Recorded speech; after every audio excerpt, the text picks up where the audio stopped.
Darto dipersilakan untuk maju ke depan.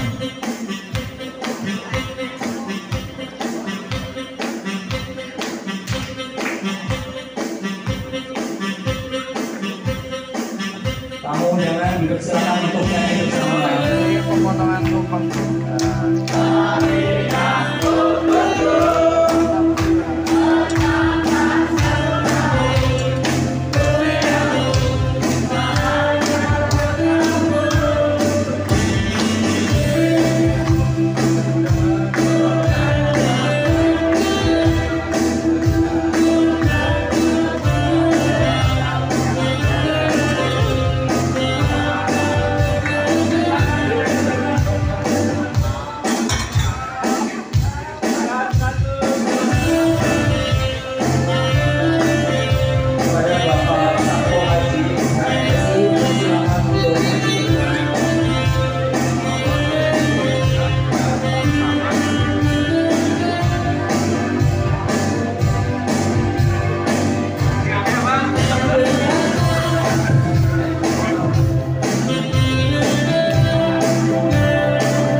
ahli komunikasi, asisten saya.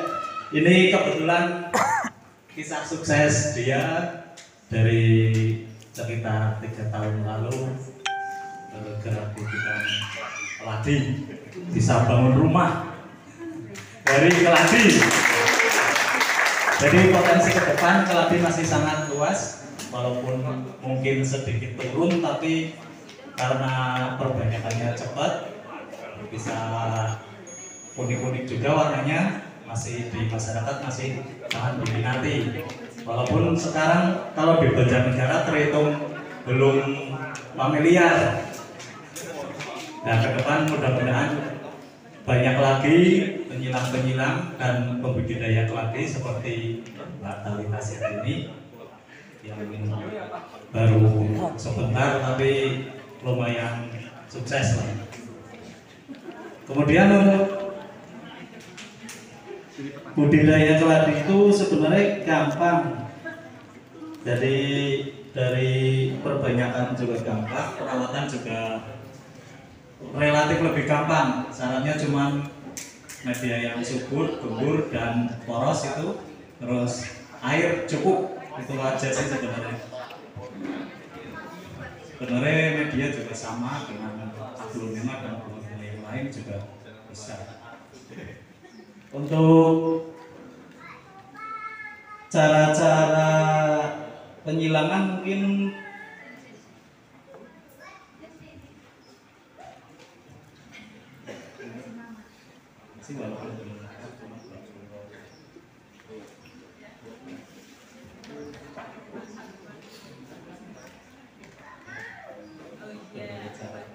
ya, kalau cara perbanyakan keladi itu ada beberapa macam teknik. Ada perbanyakan dari anakan, dari seperti anakan, dari cacah umbi, dari biji.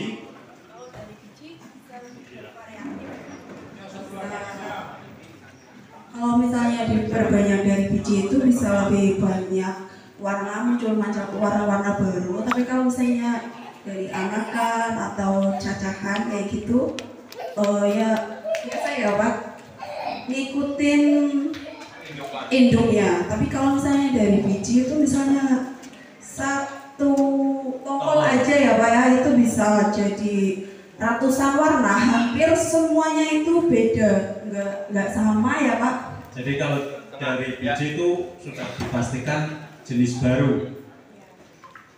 Kayak itu aku bawa satu contohnya, itu juga dari biji, itu silangan juga, kayak masih belum ada ya karena dari biji. Keuntungan dari perbanyakan dari biji ini adalah kita bisa punya keladi yang satu-satunya di dunia dan nggak ada yang lain yang punya. Itu bisa kita raih kalau dari silangan biji, dari silangan bunga. Sementara kalau dari cacahan itu kan pasti ada kembangannya. Ikut itu umbinya. Ini salah satu contoh yang hibrid silangan. Iya, ini salah satu hibrid silangan dari Talita series. Ini cuma salah satu ya, di rumah tuh masih banyak sekali warna-warna lain. Ini kalau produk Talita itu dari imporan, jadi Iya, impor di silang. baru nyilang tapi hasilnya luar biasa. Kalau saya jalurnya beda, saya mengangkat dari kebun disilangkan menghasilkan varian baru, cuman memang jalannya panjang. Kalau ini jalan ekspres, cantik, bagus dan menghasilkan. Iya, kalau musim Sudah ada saya, buktinya. kalau musim saya tuh udah enak. Apa namanya? Produk-produk impor tuh udah di mana-mana. Jadi tinggal beli indukan yang bagus. Ya kayak gini jadinya. Iya. Ini di rumah masih sangat banyak yang lebih cantik dari ini juga. Dan untuk ke depan saya kepengen sebenarnya di Banjarnegara itu banyak penyilangnya, sehingga saat nanti ada event kita bisa mengadakan acara sendiri di Banjarnegara. Khusus keladi ya Pak. Khusus keladi. Insya Allah, siap. Amin. Sebenarnya penyilangan itu sangat gampang, intinya dilakukan dan dicoba.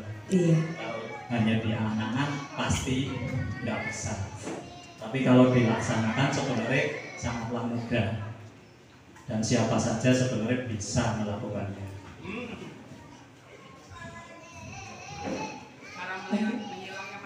Cara menyilangnya. Cara menyilangnya ini contoh dari bunganya. Ini sebenarnya belum siap untuk dikawinkan, disilakan karena darurat, nggak ada yang pas siap. Ini sekitar 4 hari lagi baru. Iya, tunggu siap. ininya dia ngebuka sendiri, baru nanti bisa disilangin. Ini tunggu tongkol yang atas ini kebuka. Iya. Ini baru disilangin. Nah, ini silanginnya tuh pakai serbuk sari ya, jadi kita udah harus punya simpanan serbuk sari. buat contoh aja ya. Pas awal ke bawah, nggak bawah. Ini bagian atas nanti serbuk sari itu gampang. Kalau udah punya teman banyak seperti ini Talita sama Haider itu minta boleh, gratis bisa. Dulu saya juga pertama minta sama Pak Sawono. Ini juga sering ya, istilahnya kadang pas nggak ada stok juga minta. Haider juga pas nggak ada stok Mas boleh Haider minta. mungkin bisa bantu sini loh. Ini minta, ya silakan. Buat nyontohin Bantu apa aja? Apa? Ya. Eksekusi. Ya, eksekusi. Ini kan yang kalau udah suhu lurus. udah biasa, sekarang kamu bisa di zoom Ya. praktek sih. Prakteknya ini harus langsung aja. Istilahnya alat-alat harus bersih. Jadi kalau praktek yang sebelumnya tangan dan peralatan harus cuci bersih, steril. Ini bagian yang perlu dibuka adalah bagian yang bawah diiris. Mas Haider grogi. Biasa pertama aja Jino, belum terbiasa. Ayo Mas Pandu udah terbiasa. Pandu pulang. Oh, udah pulang. Ya Mas Yogo.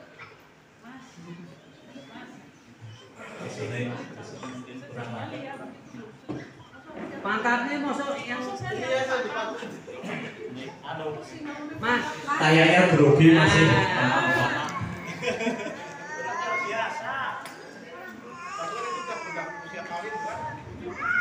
Itu belum siap. Belum siap. Ini sekitar 4 harian lagi. Cuma ini buat contoh aja.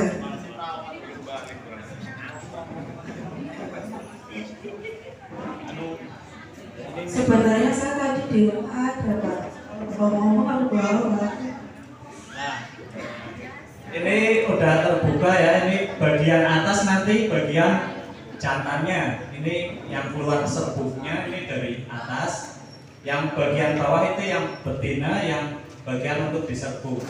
Butik sari. Butik sarinya. Kalau ini nanti keluar benang sarinya dari atas.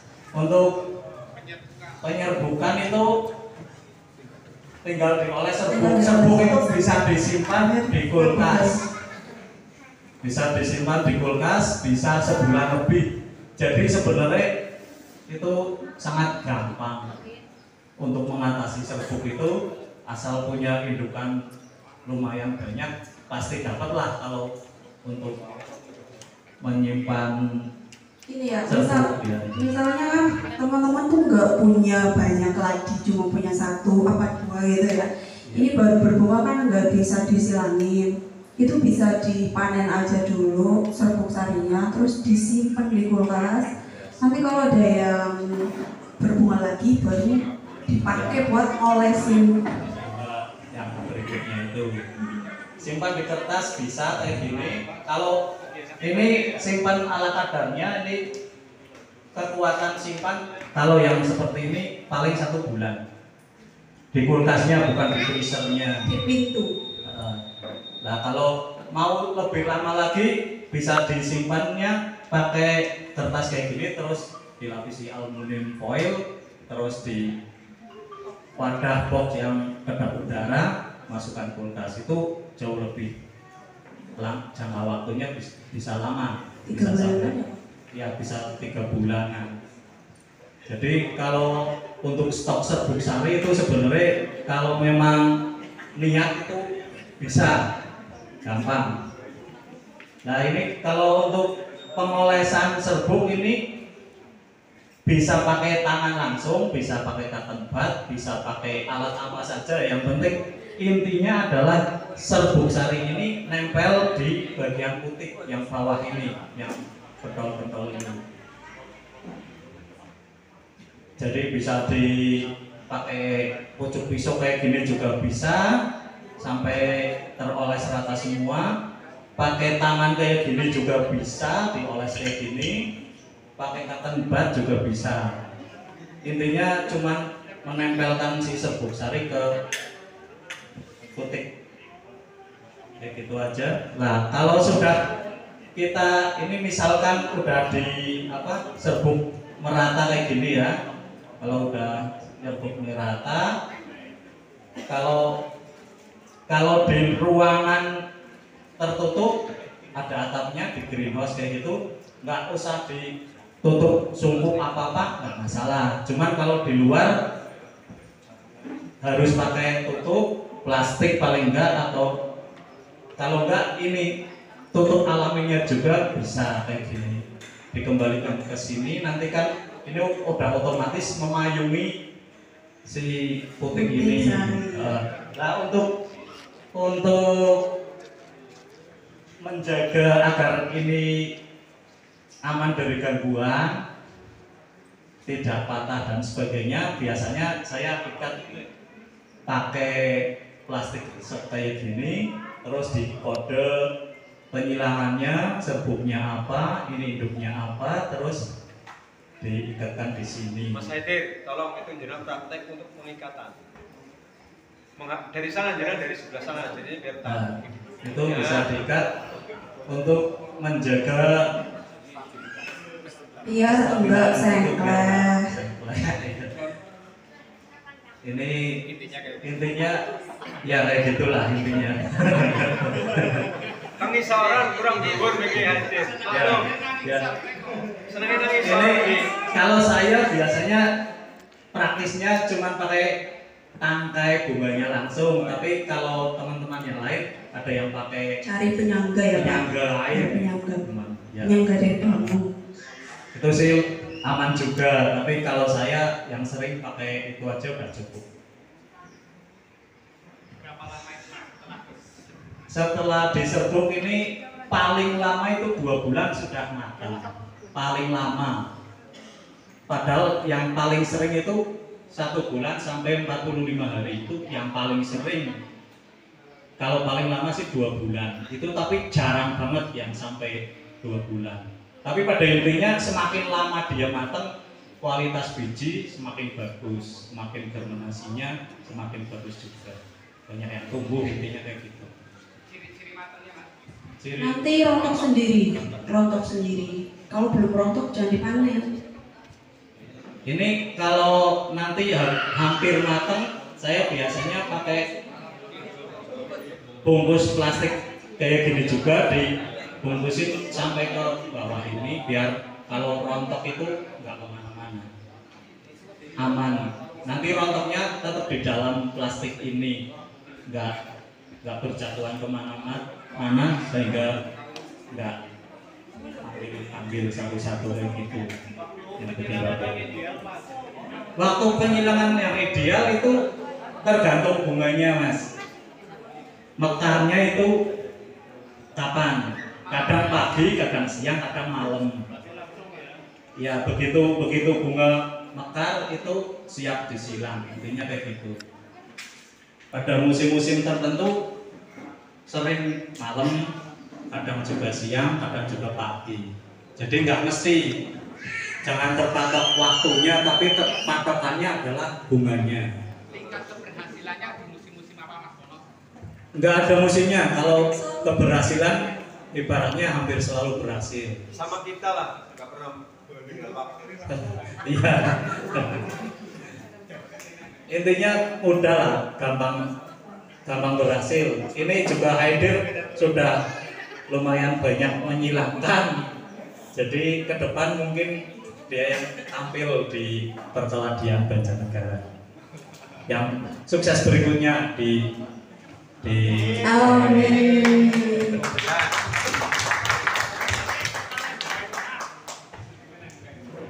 Berarti julukan tua lagi nggak salah ya Pak ya?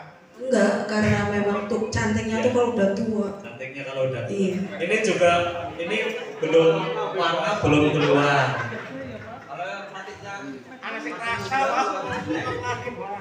Ini warnanya belum keluar. Nanti kalau remaja aja, ini contoh remajanya. Kalau remaja itu warna merah-merahnya udah mulai keluar. Kalau masih kecil itu muda masih hijau. Nanti semakin dewasa semakin merahnya banyak, putihnya lebih cerah. Itu salah satu contohnya aja.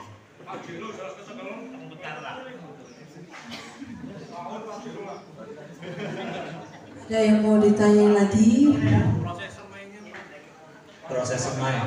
Proses semai itu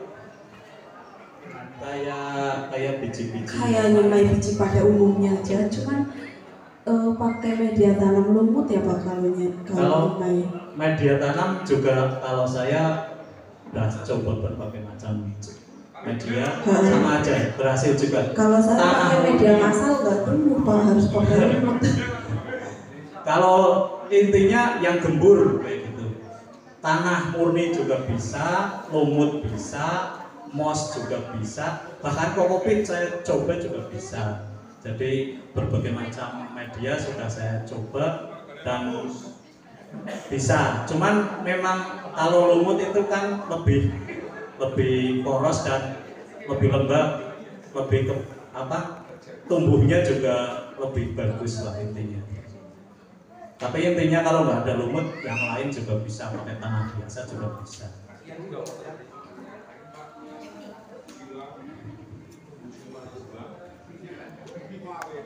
Kalau dari biji itu keunggulan lainnya adalah anaknya itu cepat banyak. Ini masih ori biji, anaknya udah banyak banget. Masih kecil udah beranak kalau dari biji. Lain kalau dari ini dari cacahan umbi, jadi biar sampai gede itu baru nanti beranak lagi. Kalau dari umbi cacahan. Kalau ini juga masih dari biji, udah mulai beranak juga. Ini sebenarnya terlalu dini untuk berbunga. Mungkin karena terpacu dengan yang lain. Pupuknya mungkin jadi kecepatan berbunga, masih kecil udah berbunga, sementara warnanya aja belum keluar.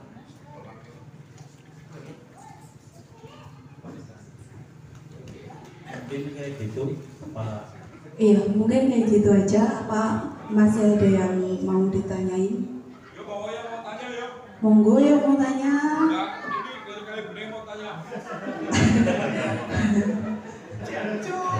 Mau tanya itu yang dari kali bening udah kayak apa gedenya yang dari biji?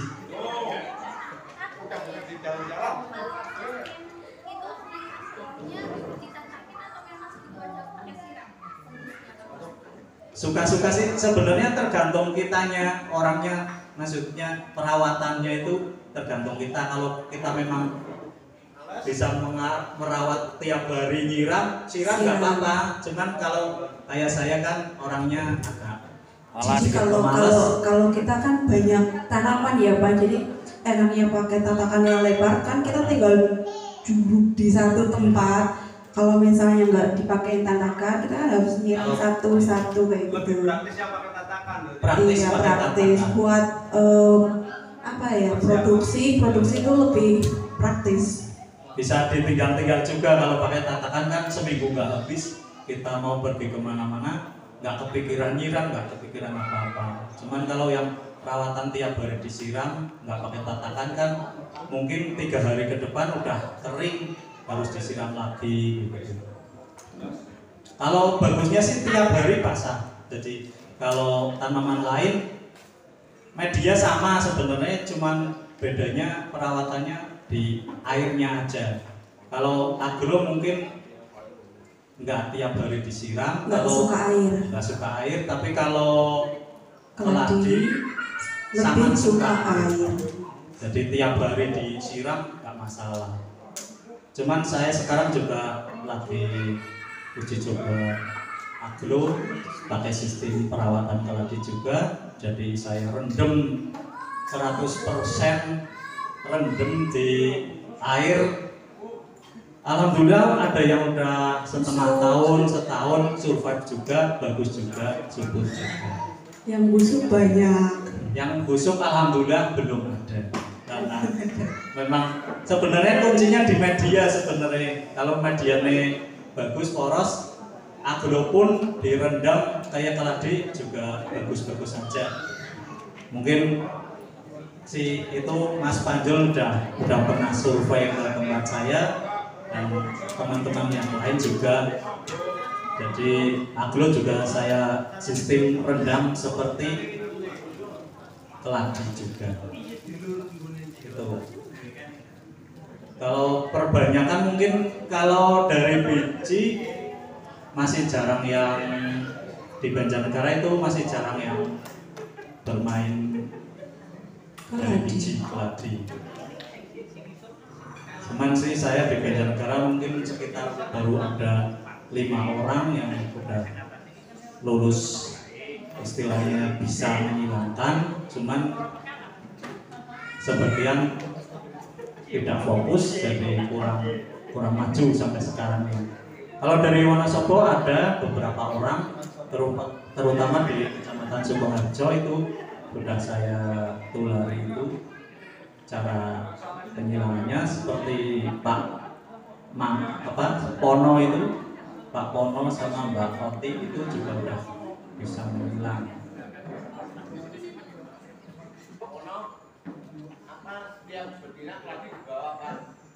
Setiap betina. Ya betina harus dibawa Pak.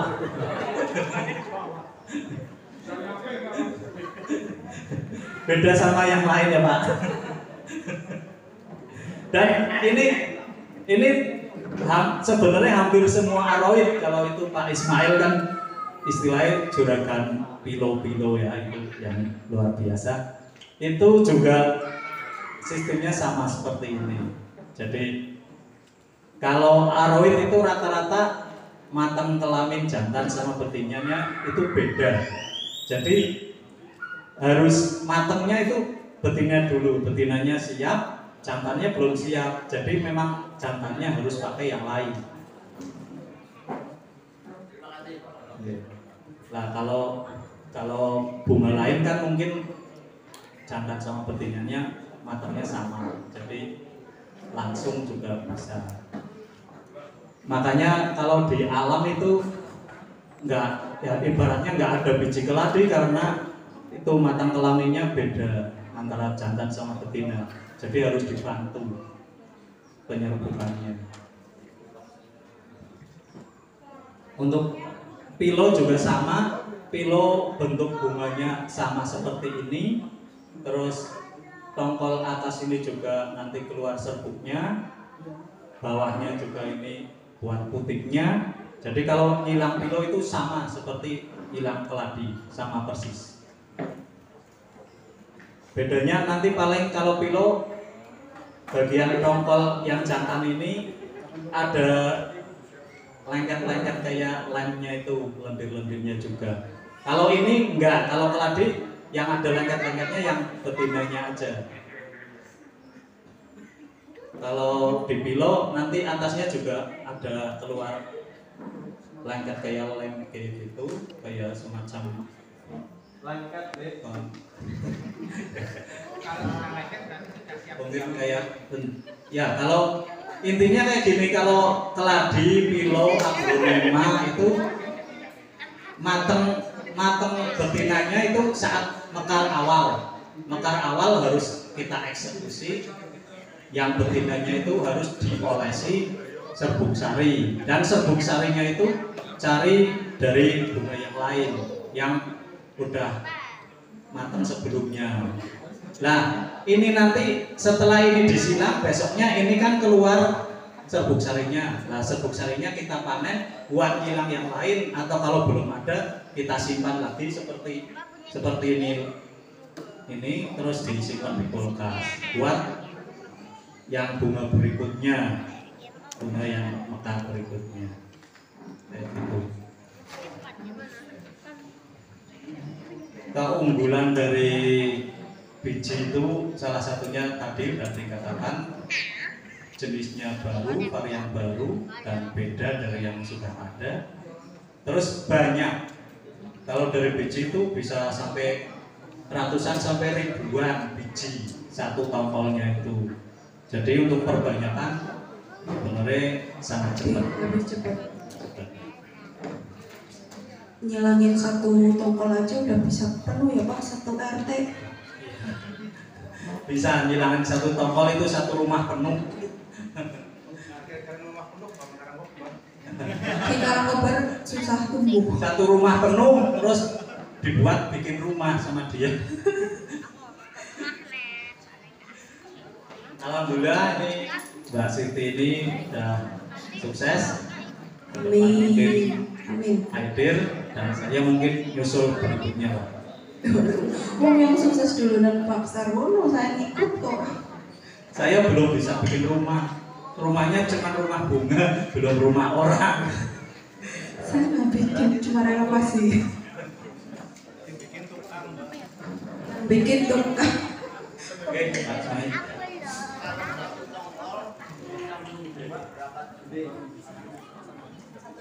Satu tongkol bisa berapa jenis? Hasilnya bisa ratusan jenis Pak. Beda semua. Beda-beda ratusan jenis. Kadang walaupun daunnya sama, coraknya tapi tangkainya beda. Ada yang tangkainya hijau, tangkainya hitam kayak gitu. Jadi pasti ada bedanya, ada perbedaannya. Kalau dari biji itu untuk sama dengan induknya persis itu 100% nggak bisa. Untuk sama dengan induknya itu nggak bisa. Kalau mirip itu bisa. Mirip misalnya 70%, 60% mirip atau 80% mirip induknya bisa. Cuman untuk 100% sama itu tidak bisa. Jadi kalau kita mengharapkan keladi yang sama dengan induknya kayak gini misalnya, kita harus perbanyakannya dari cacah umbi atau split anakan. Nggak bisa dari biji. Kalau dari biji bisa dipastikan beda. Walaupun kadang bedanya total 100%, kadang bedanya cuma 80% atau 20% kayak gitu. Tadi Mbak Talita kan induknya imporan. Imporan ya. Pak Sarwono Ambil saya memang memanfaatkan dari alam. Yang saya pertanyakan, tingkat kekebalan penyakit berapa persen itu dari dua-duanya Pak? Hampir sama Pak. Kalau kekebalan penyakit itu hampir sama. Kekebalan penyakit itu sebenarnya dari perawatan harian Pak, dari pupuk dan sebagainya itu mempengaruhi kekebalan penyakitnya. Kalau yang rata-rata sih keladi kalau udah diimpor ke Indonesia memang cepat adaptif lah, cepat banget menyesuaikan lingkungan. Mungkin beda dengan tanaman lain yang harus butuh proses lama untuk penyesuaian. Kalau keladi itu cepat, hampir sama sebenarnya. Bedanya mungkin kalau yang dari imporan itu rata-rata stangnya pendek, terus mungkin ya karena di sana juga udah silangannya udah berbagai macam disilang, jadi warnanya lebih banyak, lebih bervariasi. Kalau di tempat saya karena ambilnya dari kebun, memang sementara ini variasinya baru sedikit. Cuman sih sekarang udah mulai muncul yang seperti ini juga, agak-agak mirip ini. Karena dari biji memang mirip bisa, untuk sama 100% tidak bisa. Makanya itu kalau dari biji tadi saya katakan kita bisa punya satu-satunya di dunia karena perbedaan itu. Kalau mirip mungkin bisa mirip, cuman tetap beda. Seperti itu.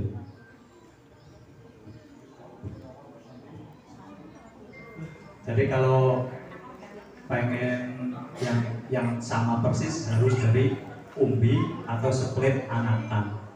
Umbi itu juga bisa dicacah. Kalau misal umbi sekentang kayak gini, sebesar bola pingpong atau kentang itu sebenarnya bisa jadi 100 pohon kalau kita cacah. Nyacahnya seperti kita mau nyayur kentang juga kayak gitu, kecil-kecil, cacah-cacah. Dan istimewanya keladi itu tidak butuh apa ya, kulit luarnya. Istimewanya itu bagian tengah dalam pun nanti membentuk kulit sendiri, membentuk tunas sendiri, keluar akar sendiri.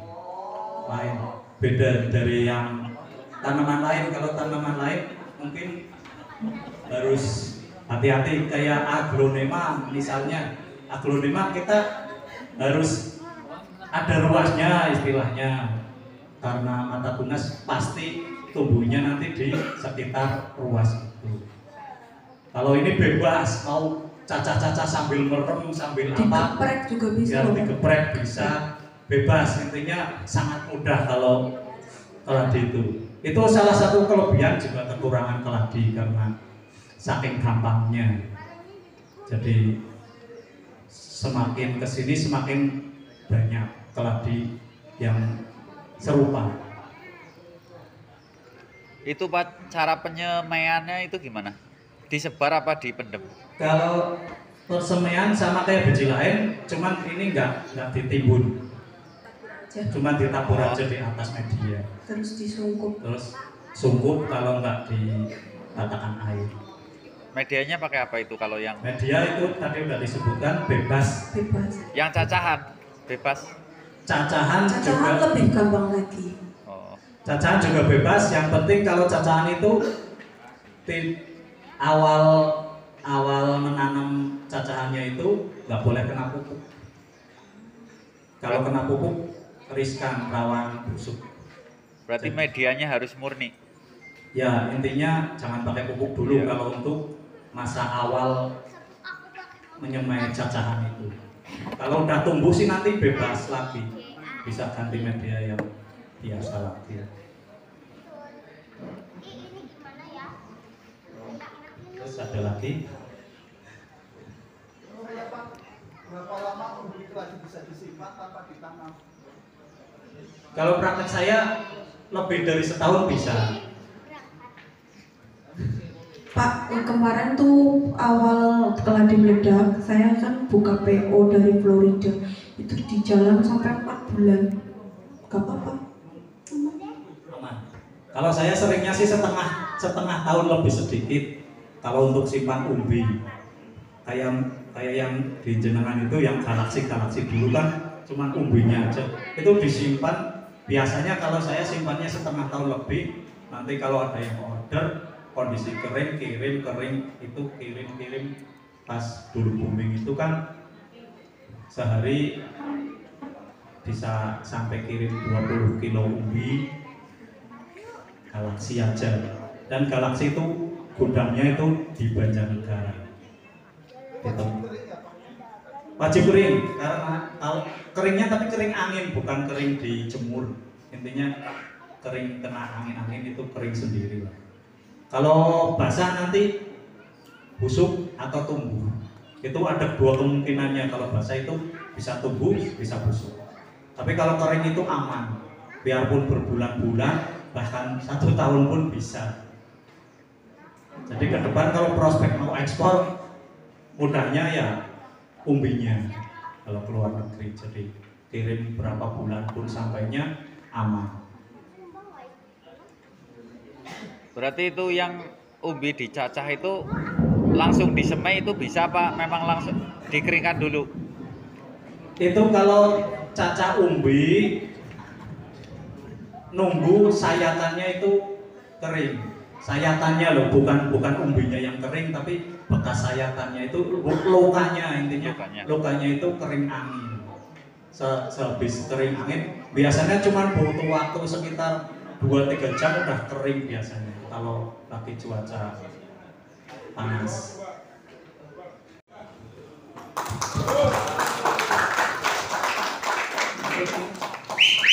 aja Pak. Cukup.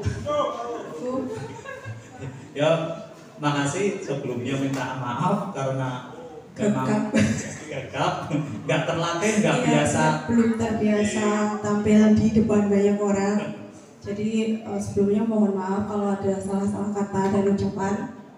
Mbak, Iya. Mbak, yang penutupan yang tengah melasir apa?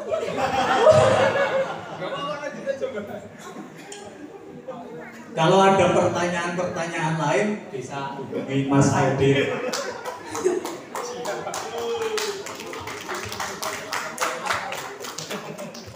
Lebih bagus ke rumah lo, sampai suatu lami kan ada medan lo. Oh iya, berarti terus baliknya masjid. Iya, kan dari Dubai. Pulang kan itu dramakan pulangnya. Kalau mau ke rumah boleh ya, tapi kalau mau beli-beli ya. Nanti kalau udah beli baru dikasih ilmunya. Kalau ilmu gratis lah, setiap saat tuh. Jaga.